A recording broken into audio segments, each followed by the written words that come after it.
Halo teman-teman, perkenalkan nama saya Rinilda Sigalingging, kelas 12 NIA 1. Saya berasal dari sekolah SMA Swasta RK Santa Maria Pakar. Pada video ini saya akan membahas hormon-hormon yang ada pada tumbuhan. Sebelum itu kita harus mengetahui pengertian hormon.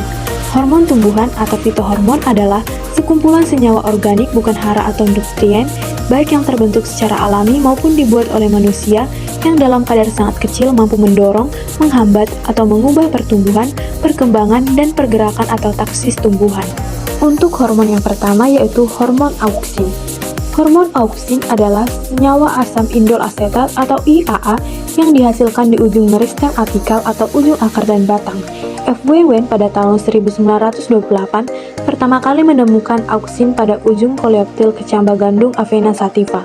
Cara kerja hormon auksin adalah menginisiasi pemanjangan sel dan juga memacu protein tertentu yang ada di membran plasma sel tumbuhan untuk memompa ion H positif ke dinding sel.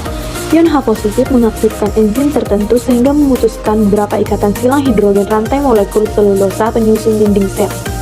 Sel tumbuhan kemudian memanjang akibat air yang masuk secara osmosis.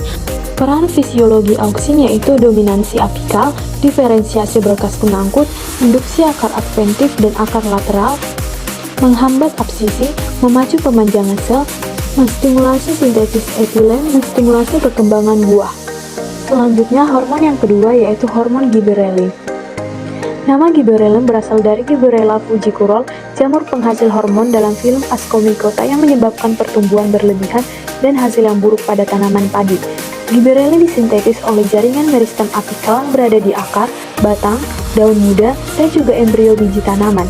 Adapun fungsi hormon giberellin pada tumbuhan yaitu perkecambahan biji, pemanjangan batang, dan pemanjangan akar tumbuhan. Pada perkecambahan biji, giberellin berfungsi untuk mendorong perkecambahan biji. Pada pembentukan batang, giberellin berfungsi mendorong tumbuhan untuk menambah panjang ruasnya atau panjang di antara daun dengan cara memengaruhi keseimbangan protein pada tingkat sel. Yang ketiga yaitu hormon sitokinin. Sitokinin disintetis di akar dan biasanya berasal dari adenin, sehingga sitokinin merupakan hormon turunan adenin. Adapun fungsi hormon sitokinin yang pertama yaitu pembelahan sel. Sitokinin berperan penting dalam pembelahan sel untuk pertumbuhan tanaman.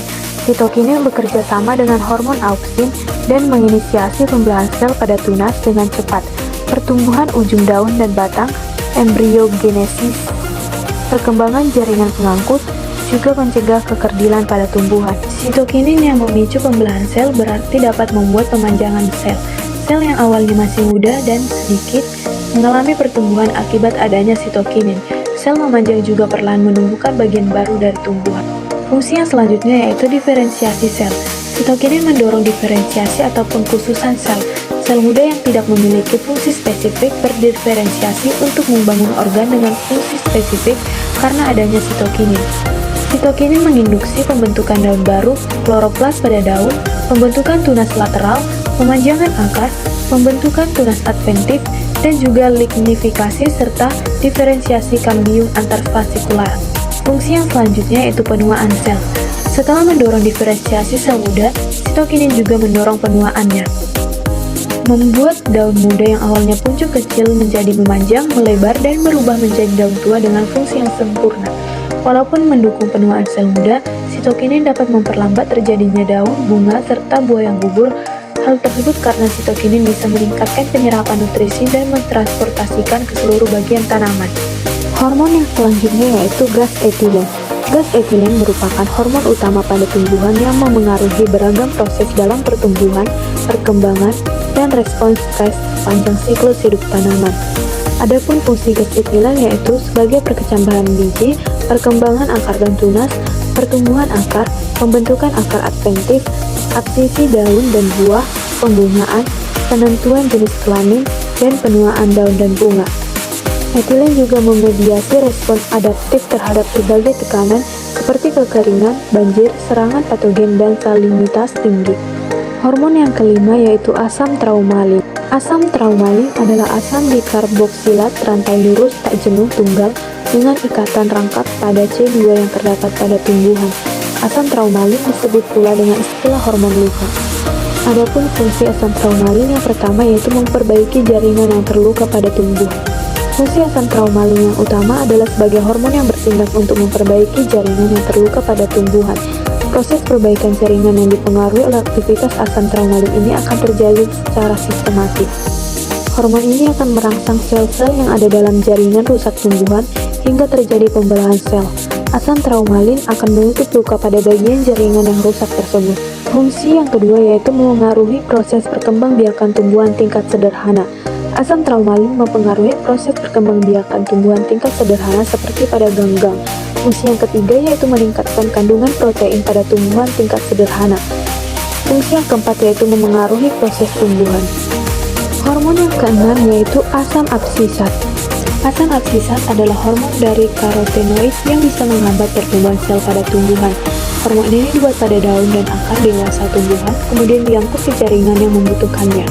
Adapun fungsi asam absisat yaitu mendorong dormansi benih sebagai bentuk respon adaptif terhadap gangguan abiotik dan biotik.